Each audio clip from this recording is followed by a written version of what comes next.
Gràcies per venir, la veritat és que ens ha fet molta il·lusió celebrar 165 anys de festa major i poder-ho fer amb una exposició com aquesta. La veritat és que el Joan, que és un veí del barri, també molt implicat, també la família i tot, i moltes ganes també, a part que ell professionalment està amb la competència, però no és la festa major de Gràcia, no té competència, però també amb el tema cultural sí que és molt...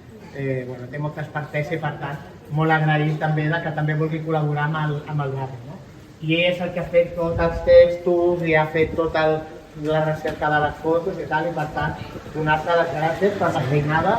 La veureu, que és molt xula l'exposició, i ara ell ens parlarà una mica què trobareu a l'exposició i podeu venir a visitar-la.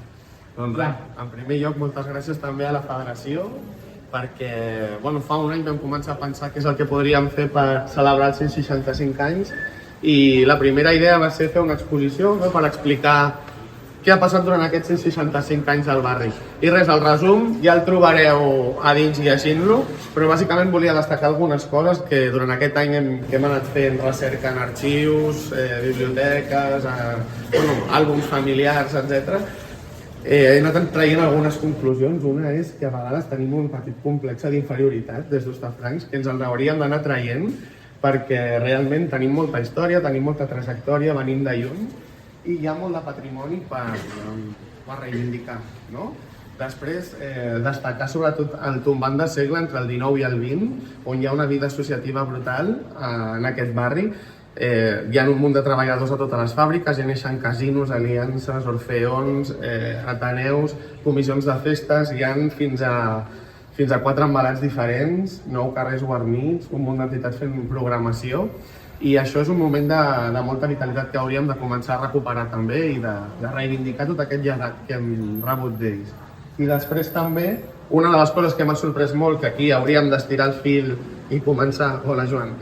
I començar a treballar i a estudiar les noves generacions, que aquests potser també han de seguir fent-ho. Totes les entitats d'abans de la guerra que van desaparèixer després de la dictadura i que hauríem d'estirar el fil i investigar, perquè hi havia un moviment obrerista brutal i en els llibres pràcticament no apareix, i crec que algú hauria de fer aquesta recerca.